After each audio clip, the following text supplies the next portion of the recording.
All right, seems like everyone is filed in, and hopefully we'll have some more people join. Want to thank our panelists today, the CriticalArc group, for helping to set this up. Really appreciate it for all the back end work and what this means. And thanks to all of you who are participating in this discussion today, not just the panelists, but we welcome you to ask questions, chat with each other, where appropriate in the chat. We left that open as well. And we really want to make sure that this is a discussion that we follow where it goes. This is not going to be a PowerPoint presentation, but an opportunity to have our multidisciplinary subject matter experts offer their insights, cautionary tales, and also some promising or contemporary standards that have been helpful in dealing with some of the issues that we're going to talk about today. Universities today are walking a tightrope, protecting free expression and ensuring the safety of students, staff, and visitors. The growing frequency of high-profile and potential controversial speakers has escalated tensions on campus, turning ordinary events into reputational and operational flashpoints.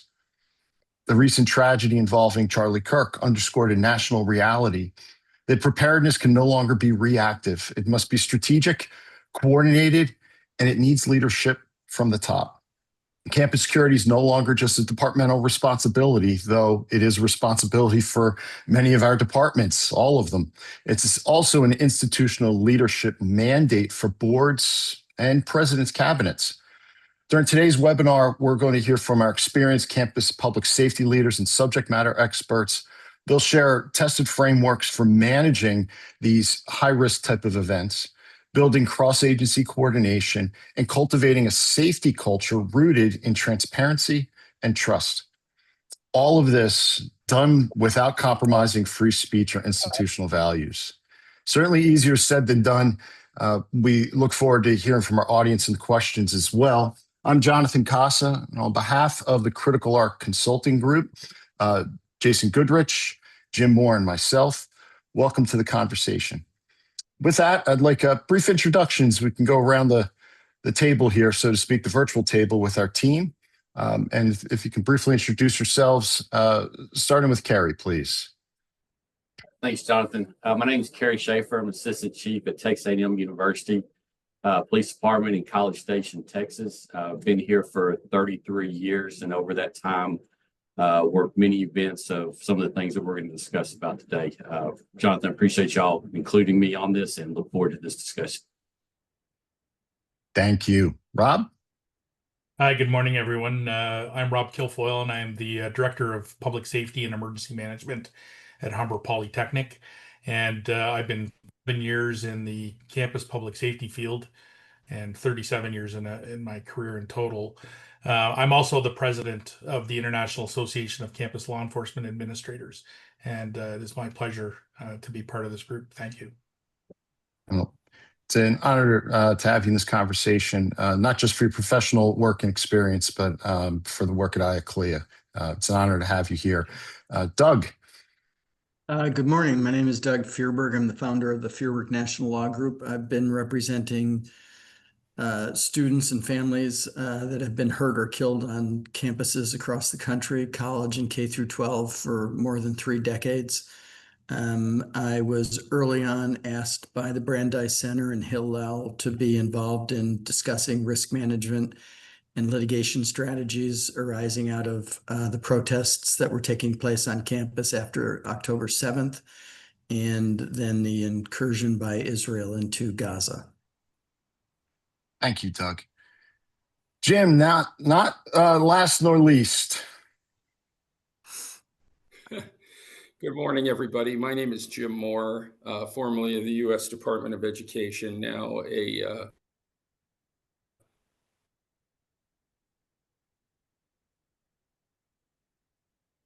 I think we've lost Jim. Yeah, we got some freeze there. Jim? Jim, we might need you to... CriticalArc, and I have some 28 years of experience, I guess, now working in campus safety and risk. Oh, I'm sorry about that. Just go on with it, Jonathan, and I'll Oh, Okay, Jim, catch up with we you got. on the next. Yep. And thank you. Maybe try striking the camera or another connection.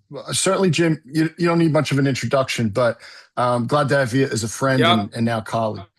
So if some general housekeeping, thank you to those I see who are using the chat already. We want to make sure that there's the opportunity to use that chat and share.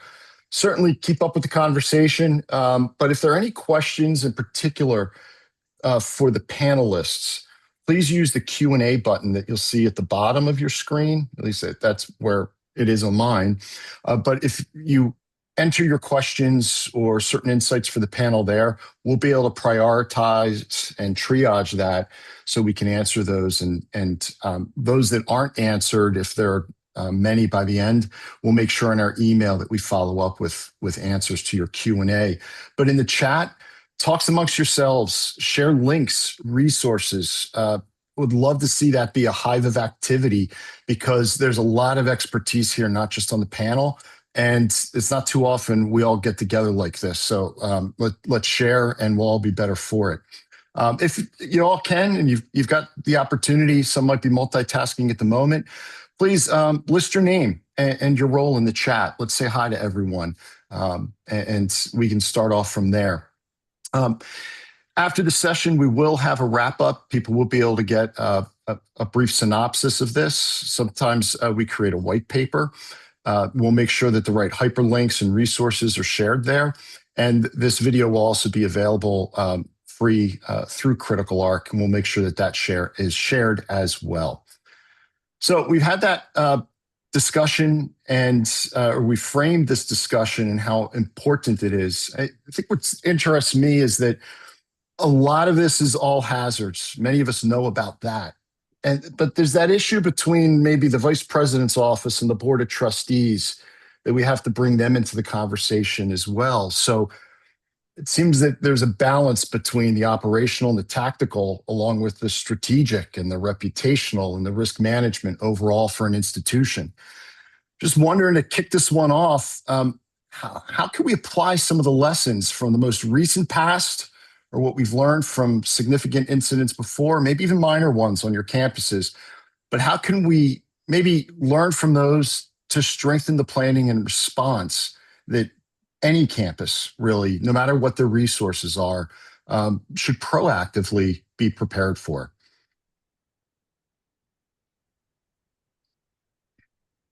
Who wants to start off? Kick off that toughest first example?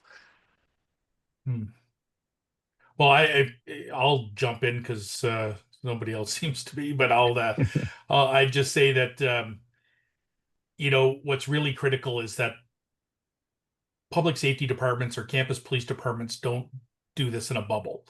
Campus public safety is everyone's responsibility, and I would say that partnerships within the institution are critical.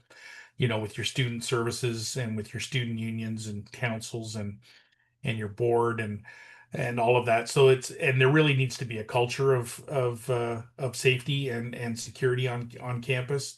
And if you have that culture established, then I think it becomes a little easier to implement strategies when you're dealing with significant issues on campus. Yeah, and I'll echo what Rob said. I agree with you 100%. It's not only the internal departments and clients that you have within the university, but also making sure you're leveraging your partners within your community outside of those borders of campus.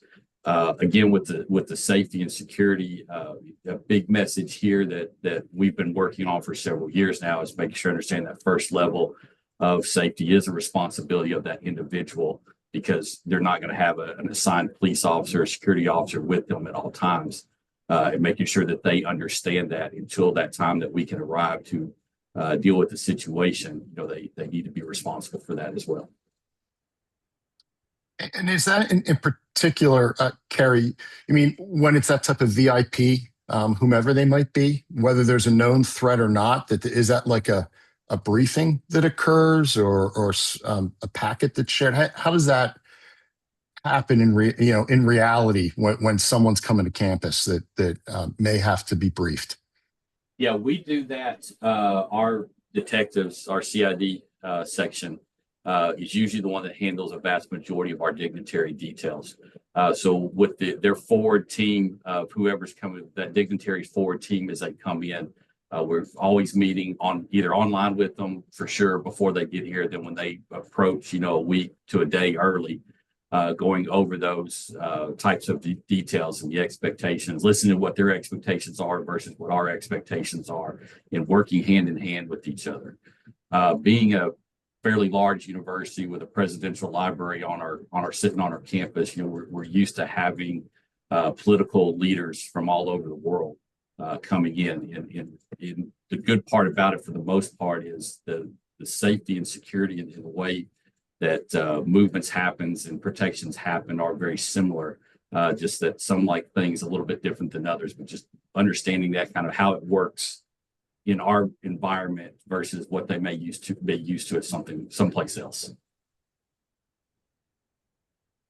And I suppose and as we'll drill down here, this is a bit more of that setup.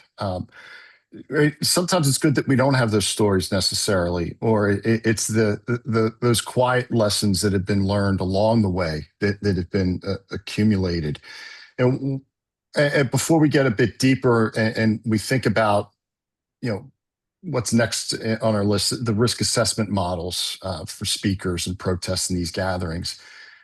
Before we get into those details, I'm just wondering, Doug, is there anything in particular legally?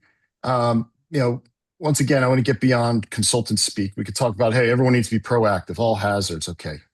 What does that mean, though? Is there state by state considerations, jurisdictionally, federally, just any type of advice or insights, Doug, based on that?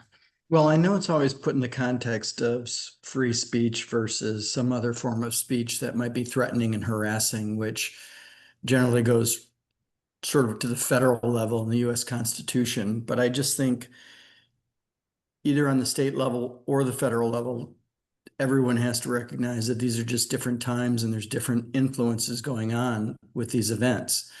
I happen to be old enough to have remembered some of the protests regarding Vietnam and divestment from South Africa and things of that nature, but none seemed to be as personal as some of these issues are, whether or not democracy continues and takes away my rights, or whether or not Christian fundamentalism interferes with my rights to a variety of different things, whether or not by reason of origin or history, I connect to people in Gaza and issues like that. These are very personal and then magnified by immediate transfers of information, either through film or on the internet, where people want to be influencers or be seen for doing things. I mean, these are so much more volatile, potentially volatile, than I think we've seen historically, even though protests in the 60s and so were violent in many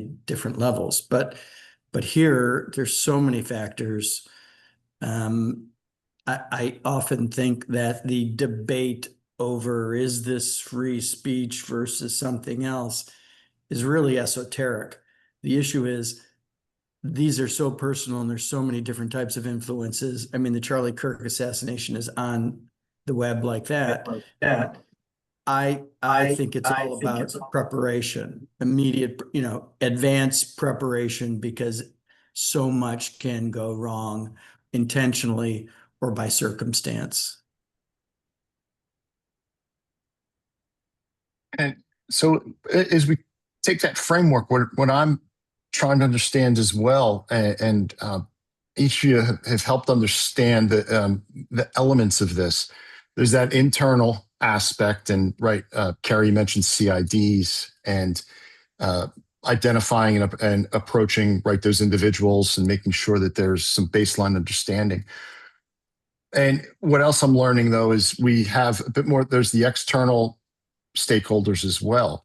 But is it really one of those aspects where it's an us versus them, or how are you able to engage with maybe both sides of the fence, so to speak, when an event is upcoming. Are there tactics, strategies that have worked in terms of what to be able to do ahead of time to help reduce risk? I think a big part of that is you don't want to meet your external partners for the first time during a crisis. So having that relationship built up, for example, monthly we meet with all the law enforcement leaders in the county here where I'm from. We meet monthly. We have lunch together and we go around the room discussing issues that are going on within our primary jurisdiction. So that includes all the police chiefs, the assistant chiefs, the sheriff, the county attorney, district attorney, FBI, state police, constables, even parks and wildlife. So we come in. So when we have that, in my area, the A&M is the center focus. If anything's going to happen, it's more than likely going to happen here. Some controversial speakers, if they're going to show up, they're going to show up on campus. So we really at times drain resources from our external customers. So we want to, and that helps us in those meetings. Hey, we've got this coming up in 6 months. We've got this. So we're laying that groundwork with them to make sure they're involved. And as we get information, we try to quickly as possible get that to the leaders of the external organizations so they're not left out in the loop either. They know what's going on. And when they have that information, we've learned over time, they're a lot more willing to help and share resources. And that stood out in particular, the timeline, right? 6 months out or longer. I suppose that means that there's an ability for everyone to share and then come together. So to have that regular meeting makes sense. And it helps too, Jonathan, when it's like, hey, we've got this coming tomorrow when it hits our table, that they understand, hey, if they would have known about this, they would have let us know ahead of time. We know we need to help our partners in the county with whatever they need. Yeah, thank you for that insight. Jim, how's your connection now? Is it getting better? I know you've got some thoughts on this. I think we've tackled the technology. All right. Sorry about that. No problem. No, I'm really happy to be with this group. It's a great group. And, you and I have talked a lot about this, both with at conferences and with our clients recently. Just the concept that higher education is, as I often put it, just a giant knot of risk, right? We're in the risk business. And so the best we can do, and the message we have to send to leadership of these institutions, is that if we do everything right, hopefully we will have reasonable assurance that we can identify and mitigate vulnerabilities in our system before we experience catastrophic failure. That's as good as it gets, right? And so we have to make sure that we have all of the resources in place to mitigate those risks that run across the enterprise. And we talk about it in terms of everyday campus life to major critical incidents, the management of athletic events, of protests, demonstrations, and encampments, the essential role that effective policy plays in making sure that policy and procedure is not only in place, but followed and is agreed upon by all of the major stakeholders. One of the things that we saw in my late days at the department was that schools had policies and procedures in place and encampments, and then they abandoned them. It wasn't the public safety people that abandoned them. It was senior leadership of the schools that in many cases decided that they just weren't comfortable with them. Well, then they never should have been put in place in the first instance, right? We often point out with emergency management plans in higher ed that about the worst thing you can do is have an emergency management plan that you can't live up to or that is 10 years out of date. I can't tell you how many times I've gone into institutions and gone through those programs, whether we're talking about all the ICS material, NIMS, or something else that we're using, and it's a damn disaster, right? Half of the people in those charts are dead or retired, and you would be better off to have no plan at all than to have one that you can't implement. That is nothing but risk, right? Legal risk in that instance. You're going to get sued, and you probably should, right? If you're doing things like that. So the other thing with the protests along those lines with policy and procedure, what did we see? We saw a number of schools that at the 11th hour told the campus police or other public safety professionals, well, I know we said that we're not going to allow encampments or we're not going to allow people to overtake administrative buildings, but I can't treat, as one president said to me while I was still at the department, I could never treat any of my students as trespassers. And I said, then you shouldn't have implemented a policy that said that they were, and that said you would arrest people if they engaged in certain kinds of conduct. Because what happened after that, of course, is bad things happened to people who were participating in events trying to, uphold their own free speech rights, for example. But in one case, a school that said there'll be no encampments here ended up with a situation where a young woman who participated in the encampment was raped. Right? Now she has a lawsuit, and she should, because the encampment never should have taken place in the first instance, right? So policy, procedure, making sure that what we are doing is aligned with the mission, vision, values, and understanding of our stakeholders, all of the stakeholders, right? Not everybody might agree with every particular element, but they need to understand what's in place and why. So I'll pause there.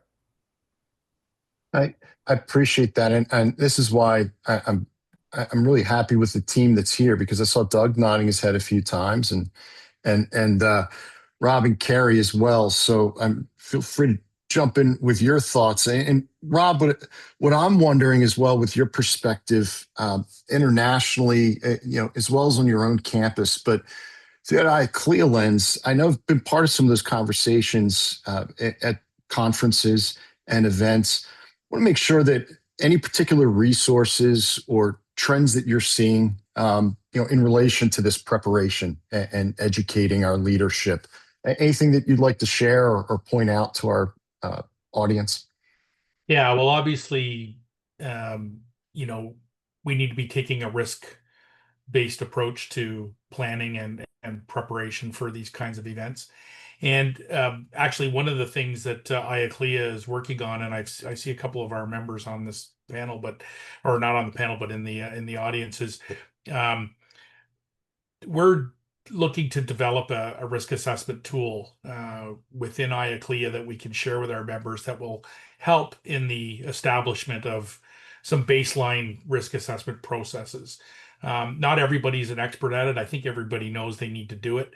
But we're looking at developing one. So I've tasked one of our board of directors to take this on as a project, and so hopefully we'll have something to share with members early in the new year. But other than that, in doing some research for some interviews that I had been doing, I came across, I forget how you guys say it in the US, it's CISA, I think, or CISA, the Cybersecurity Infrastructure Security Agency. They have a really great mass gathering security planning tool available on their website, and I was going through it. It's pretty comprehensive, so that's a kind of a tool that you can look at. But risk management is what you have to do. You're managing risk.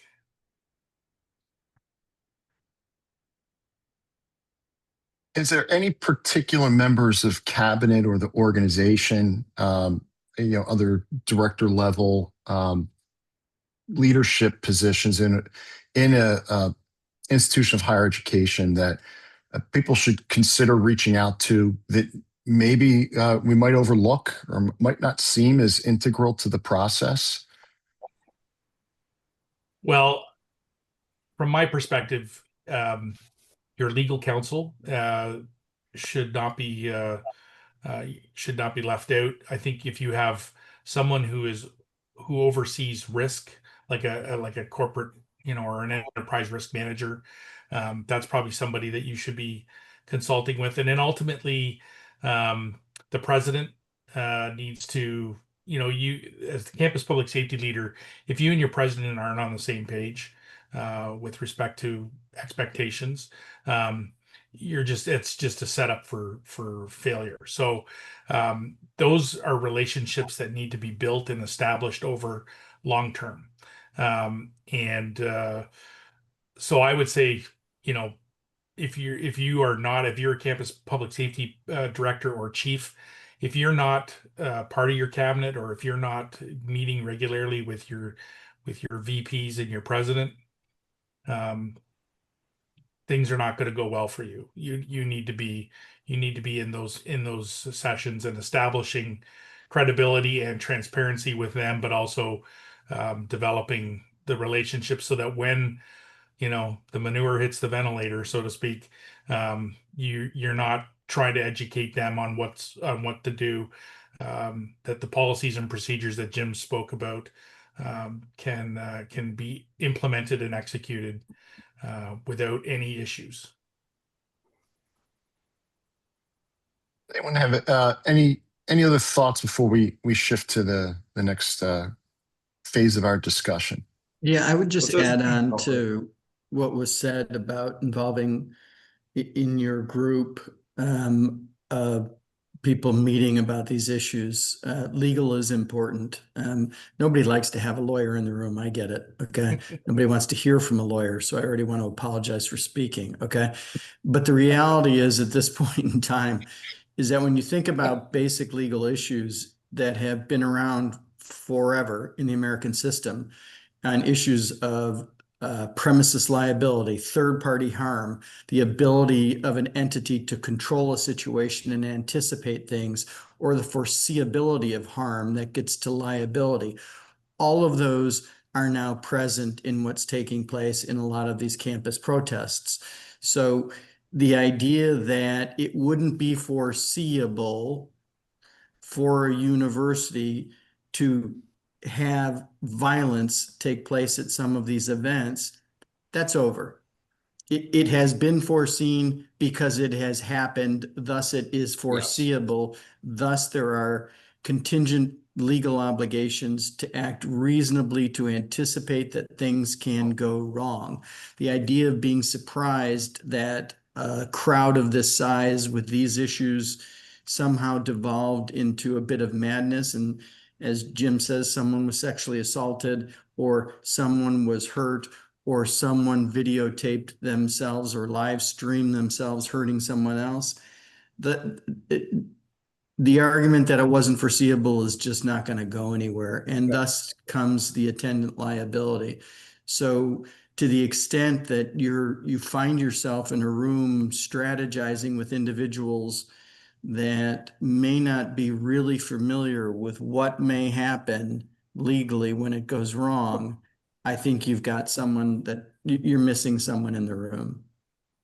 Yeah, if I could just add to that, because I think both Rob and Doug have really raised a couple important concerns. So I saw this probably most acutely during COVID. I had schools that were trying to come up with strategies about whether or not they could remain open or how they would reopen once they closed, and chose not to include the public safety people in that discussion.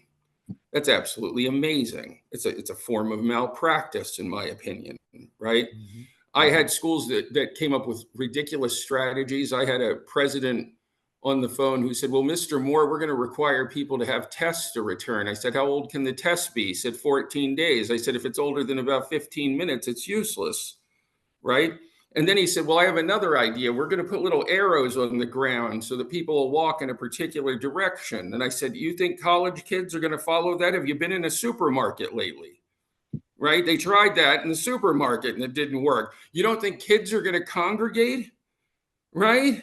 After being away from each other? It's absurd, right? And it goes to Doug's point. I can say that a lot of people in higher education do not understand basic tort concepts like a foreseeable zone of danger. Lawyers tend to see those things differently, right? If they have the proper background to be doing this work in the first place, which is the problem with a lot of these institutions, right? They have some person in the general counsel's office, who, especially when you get to issues of crime and safety, haven't done anything with it since the 6 credits they took on criminal law and criminal procedure in law school, right? They probably should get some outside help from people like Doug or a consultant that understands risk in the broad sense, right? But it also goes back to Rob's point. You have to have a seat at the table. This is something that's become a cornerstone of our consulting practice. A lot of institutions simply aren't set up to manage risk in the right way. I try to appeal to presidents, if this works for any of you, remember who told you. I try to appeal to the egos of presidents and say, you know, you should think of yourself as a big city mayor or a governor. And if you were one of those things, your commissioner of public safety would be on your cabinet. The athletic director is, the head of advancement always is. Why wouldn't the public safety person have a seat at that table? Because otherwise decisions might get made in ways that are very problematic. I always point out in the 2007 tragedy at Virginia Tech, no police officer was in the room where the decisions were being made in that case. Once the crisis started, they were uninvited. Two of the leadership members came from the police department to help, and they were told they weren't needed, right? Think about the mentality behind that, right? The term that was used at the time was, is this issue will be managed by professional staff. They didn't think of the public safety people as professionals in the higher education context. That's a nightmare, right? And it should never happen. Just another example, you and I were at a conference last week as part of our firm, and one of the police officials informed us that they were going to be given additional responsibilities for the management of game day operations, and they weren't part of the decision where that concept was devised. That was between the president and the athletic director. No representation from the police department, no idea what resources they would need to actually deliver the new assignment, right? The problem is they didn't have a seat at that table, and it undermines everything else. And that's where, and as we shift to our next part of the topic, really want to highlight with the people I see assembled at this panel, but in our virtual audience, no one here is on an island. No one has it all figured out. And these are really good resources to lean on and reach out to. So whether it's any of us here in the panel and the information that you see, but you'll also see others you may recognize. And many of you have shared your information. That's where this is just as important for professional fellowship and to realize our regional, national, international partners as well, who can get you the resources you need to help tailor that solution. So it's not just to be rah-rah, it's real, it's why we're here, and want to commend those of you who are making this possible this morning. And I believe Rob had mentioned that enterprise risk management model, or right, we discuss many times that institution-wide risk management. I always like to point out where we talk about administrative capability through Cleary, all hazards gets thrown around. But these are opportunities when you do have a seat at the table, or you're trying to facilitate that, or for others to be at that table with the decision makers. Think about the learning opportunities for that, the exercise of that administrative muscle. If your president or the cabinet or leadership's paying attention to the VIPs when they show up and there's an opportunity for conversations, but maybe they're not as interested in protection of minors and managing that risk, well, it's a heck of an opportunity in a tabletop or to mention, well, we've got this speaker happening. I wonder how many K-12 visitors we have and how we're going to communicate an emergency with those volunteers, bringing them to our campus community.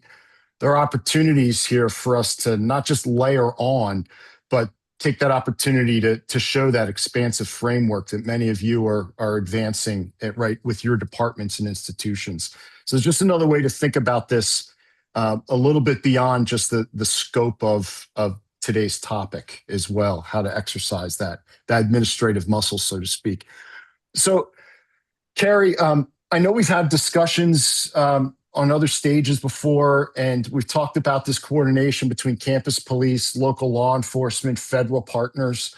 It could be a 30-minute session itself, but wondering what takeaways or advice that for any institution you feel could really help in basic building blocks for coordinating that type of structure and maybe what it should look like. Yeah, and I've seen it different ways. And again, what works for us is that monthly meeting. We have a detective that is on the Joint Terrorism Task Force that is a member of that of our local FBI RA. And that when we started that after 9/11, that really kind of broke down for us, really broke down the barriers between us and our federal partners. They weren't bad, we just weren't very close. I think that actually helped tremendously. And then we make sure that we meet with them at least quarterly with our federal partners, one-on-one. So we're either going over to our local office or they're coming over here just to sit down, talk, catch up on different things. And we're seeing that working, especially with our feds. We just had a case probably about 3 weeks ago that they were actually on a criminal case they were working that they needed our help, which was kind of the tables were turned on that. But because of that relationship that we had built over the years, Chief Johnson, my boss, was able to put together very high-ranking individuals here within the university to get the resources they needed to help with somebody that was our student, that they had no resources to that. I can't emphasize, for me, it's extending that olive branch, so to speak. And even if you're the one that has to do that to create those, keep at it. And then at some, the leadership's going to change within your FBI. They seem to change fairly regularly. So that also is, once you create that, is keeping that bond going. And I think also a little bit, somewhat on that last topic, Jonathan, is when we're talking about even our internal, especially at the president level within the university. I've been here long enough and through several presidents. Part of that comes in is what their ideas as they take office come in. We had a 4-star general that just left that was very, very safety security minded. So we're in an interim process right now. We don't know, who's coming in next and what that thought process is. It's a continuously evolving bridge building, with that administration. But over the years, I feel we've done a good job of getting to that level of even what Jim talking about, and even Doug and Rob, getting to that point to where, Mike now does have a seat at the table. We can get those, our voices heard that we hadn't in the last, 50 years. Wow. That's great progress. It always a journey, never the final destination. That's for sure. Hadn't thought about that with our external stakeholders as well as our own institution's leadership. We're just talking about the cycle of students always turning over, but that's a really good, helpful insight. Any of the other panelists have some other advice or insights to share as well regarding this type of coordination? Well, I would just Go add, ahead. Sorry, Jim. Coordination with external parties is, I think Carrie has covered that quite well, but I think what might be missing, or at least we haven't, I don't think, touched on it too much, is the coordination with your internal stakeholders, such as your student unions and your event planning people, your conference services, those groups. Where, and I mentioned earlier, there needs to be a culture of safety and security sort of built into your campus environment. But, and going back to Jim's comment about policies and procedures, not every speaker that comes to campus or every event is going to come to the campus public safety's attention unless someone brings it forward, right? So when people are talking about bringing in a controversial speaker, if Turning Point USA wants to show up on your campus, who's coordinating that on that level? And they need to know that they can come to the police department or to the campus public safety office and begin those conversations, or they should know. And if that's not the culture on your campus now, then you need to work at developing those relationships. And again, it's not about stifling free speech, or it's not about preventing controversial speakers. It's about providing protection and safety for the community. And I think if you sell it in that vein to those internal stakeholders, it becomes much easier to get their buy-in through a process of risk assessment and figuring out what they need to make the event safe. So I would just reiterate on that. You were using, so not criticism, you were using words like may or can. Oh. I think we're past the may and can. I think that internal stakeholders that are bringing outsiders onto campus for moving speeches. I just don't see a situation where maybe security should not be notified in advance, and there's some sort of, work done by security to anticipate what this might be all about. Because I don't think necessarily, some of the internal stakeholders have that level of experience to have seen or at least thought through the idea that this campus speaker might be very controversial and has been controversial elsewhere and has caused some sort of concerns at other locations. Without doing that, I envision a situation where all of a sudden campus police or local law enforcement is caught by surprise and is backfilling rather than front loading. Yeah, I'll just add this because Carrie, Rob, and Doug they're just throwing bombs here, really. I mean, this is great information. I hope people are listening to this and you're getting ready to operationalize it. This is as good as advice as you're going to get anywhere for any price. I would encourage schools, if they're not doing it, to consider getting involved with the FBI Campus Liaison Program. Now, it can be hit or miss from office to office, but there are some agents and other experts in the FBI field offices who are very knowledgeable about higher education and can help you themselves and through their offices, but also set you up with resources from other federal agencies. A lot of them are very plugged into what's happening with state and county law enforcement, even tribal law enforcement, if anybody on this call has had to deal with any of those issues. One of the things for smaller schools is that it's a good idea to let county, municipal, tribal, state, federal partners know you're there. I can't tell you the number of situations I've dealt with where a local police agency or municipal emergency management group simply doesn't know about all of the schools that are in an area. They're going to know about the bigger schools, right? Like some of the schools, Carey School, nobody's going to miss that. But some little liberal arts college with 400 students that's tucked away off of the main road, I can tell you a lot of times law enforcement doesn't know they're there. And when there was talk of negotiating a federal requirement that would have forced schools to try to negotiate interagency agreements with local law enforcement, one of the things I had to say to the Hill is that you pick a jurisdiction like Philadelphia. There are over 200 schools that participate in the Title IV programs in Philadelphia. You think the Philadelphia police are going to enter into 200 separate agreements with schools? Of course they're not. It was a dumb idea.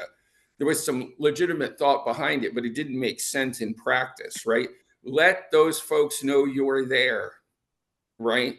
And that you need their help from time to time. They also need information back from you.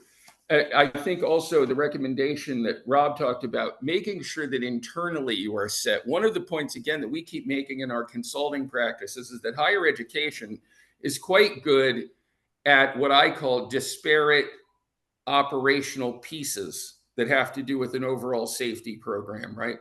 Higher education is not good at the integration of those things in general, right?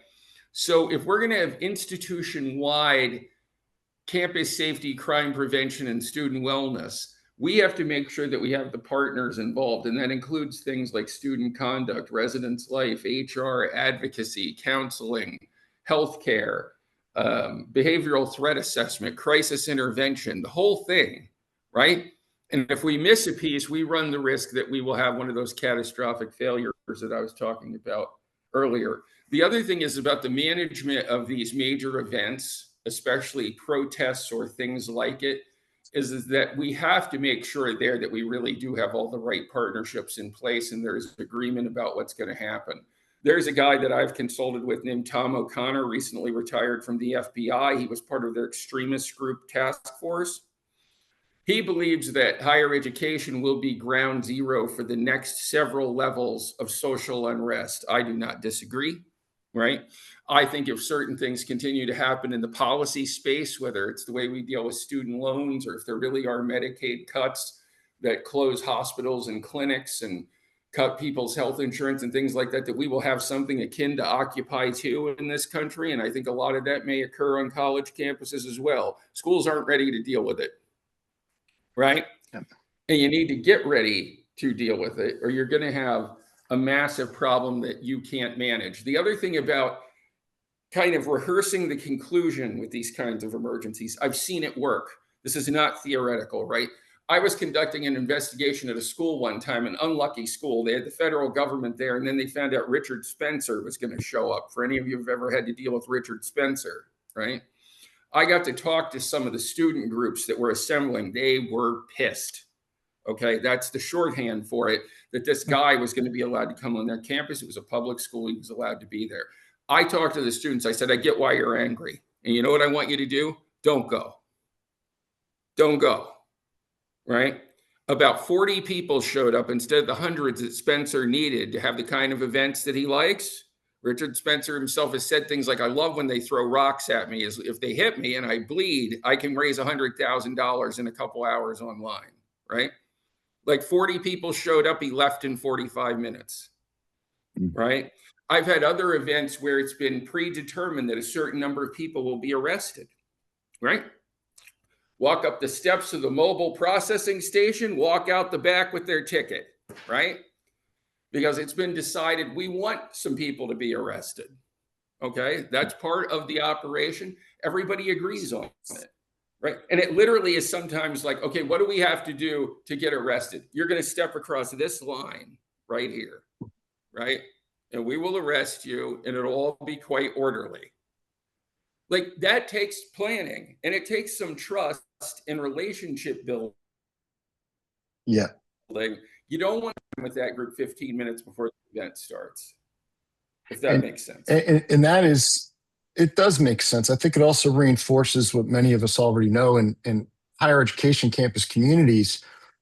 Just like it'd been mentioned before, have those relationships with your external stakeholders before you show up and the incident occurs.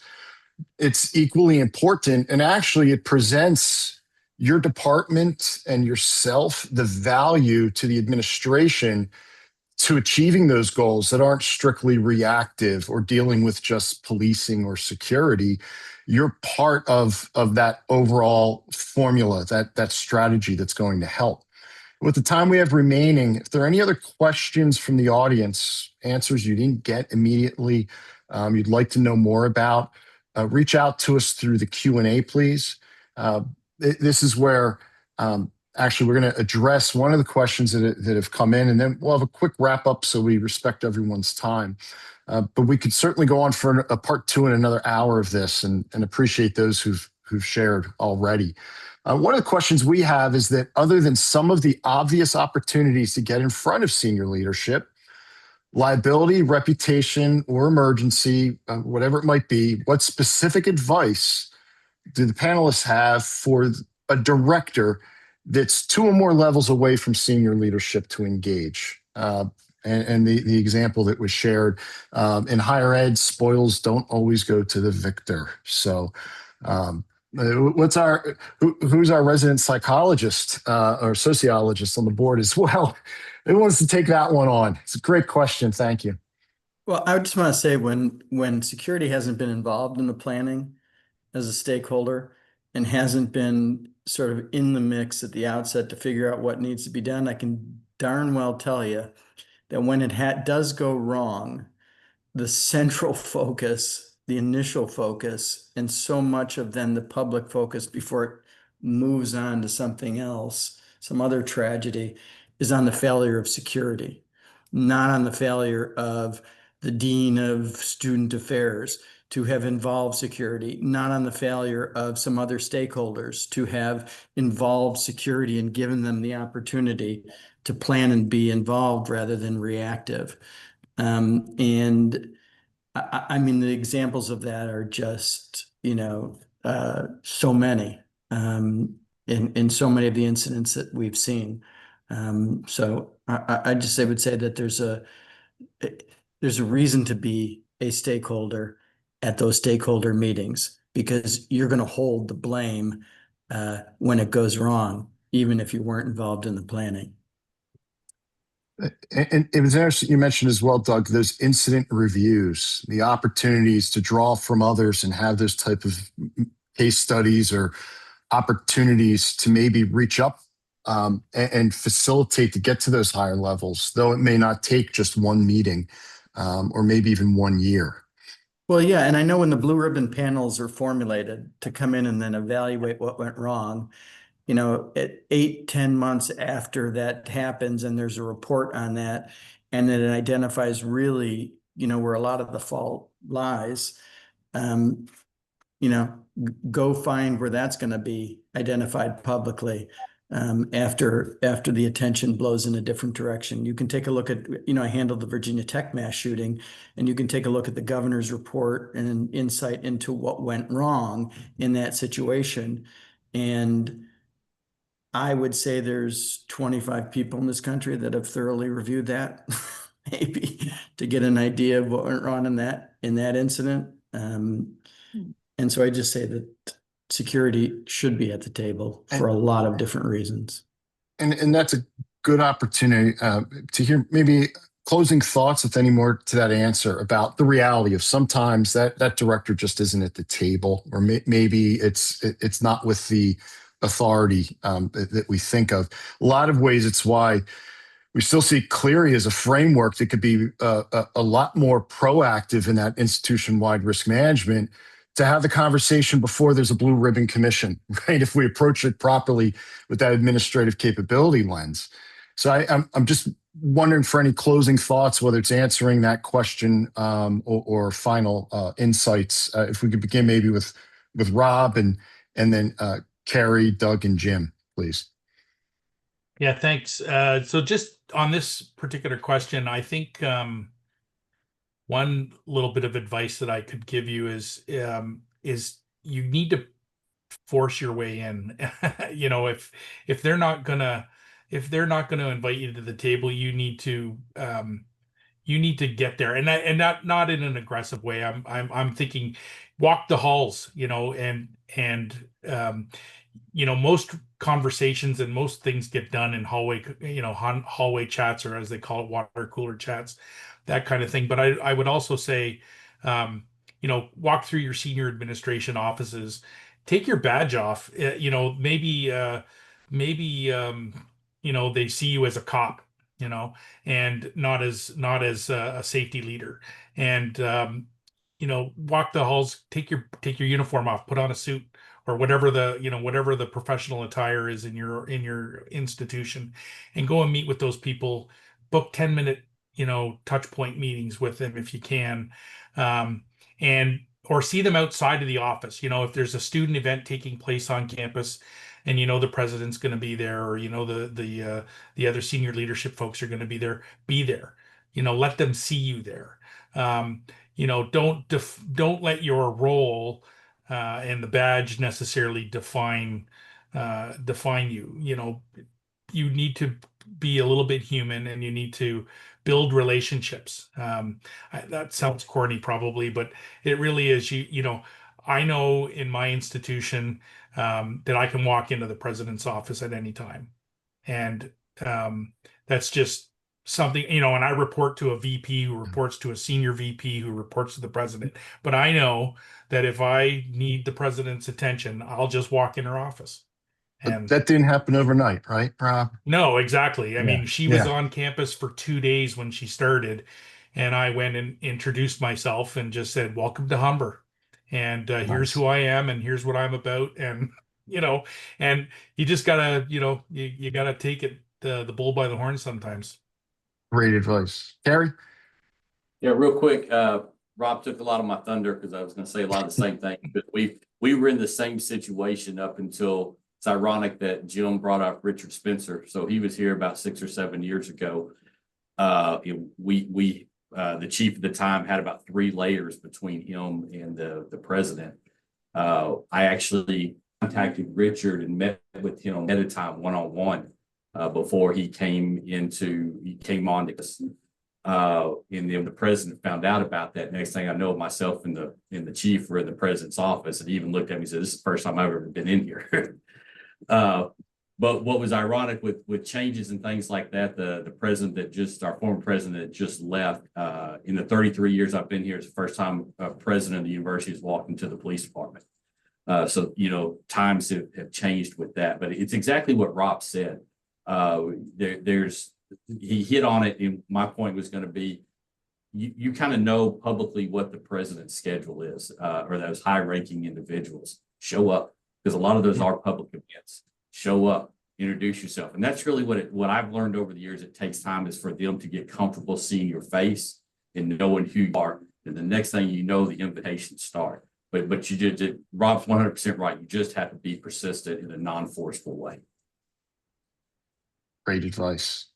With a few minutes remaining, if we go a minute or two over, thank you to those who have to leave because of their schedules, and appreciate those who may stay a couple minutes later. Doug? You got to be at the table because the world has changed. And, you know, we're talking about, I mean, I imagine Carrie's got a state that's open carry, no pun intended. You know, weapons are at these events. People are at these events linked onto the web. There are reasons to, you know, be proactive to these circumstances, and you need a seat at the table. And that's the last thing this lawyer is going to say, because you've heard enough from a lawyer today. Go wash your hands and enjoy the rest of your afternoon. Thank you, Doug. Jim, top that. Yeah, no, I don't think I can, but I will say this. Use whatever you believe will get leadership to listen to you. In one case recently, it was game day operations. That's what worried the president, right? Very public event. And one of the things I said to that president is you just need to understand there's no such thing as a safe football game when you're putting 80,000 people in a stadium. There's no such thing as a safe football game. It's about managing the dangers that are inherent in running an operation like that, right? That opened up her ears. All of a sudden, that particular president was willing to participate in the emergency drill that they did in the stadium, right? No interest in these topics before that, right? And I think it is right to try to insinuate yourself into the discussion and into those rooms where the decisions are made. And if that doesn't work, don't be afraid to scare people once in a while. You know that one of the phrases I use with presidents is, these are the things that will get you fired, right? And I think also having an honest discussion institution-wide about all of the different tangible and intangible elements of risk. We're in an era, as Doug said, where insurance companies, in some cases that I have had involvement, basically said, we're not paying, right? Your behavior is so atrocious that it's outside the four corners of your insurance policy. If you don't like us, sue us, and we'll have a trial about the whole thing, right? Which is never going to happen because people don't want their dirty laundry aired in that way, right? I'm saying avoid all of that in the first place by being proactive and putting a real plan in place. Thank you. This whole team is available at your disposal for your president's cabinet's next cocktail hour. They are a hit every time. Reach out. That's why I put my email up there. They will make people smile. Thank you very much for all this information. We'll make sure we compile the takeaways and share that with this team.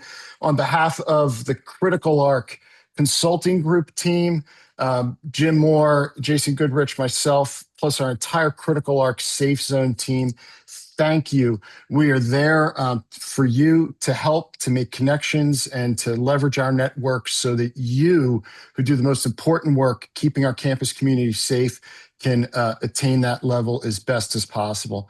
Thank you, everyone. We look forward to meeting you again, and reach out anytime. Take care. Thank you, friends. Thank you. Take care, everyone. Take care. Bye-bye.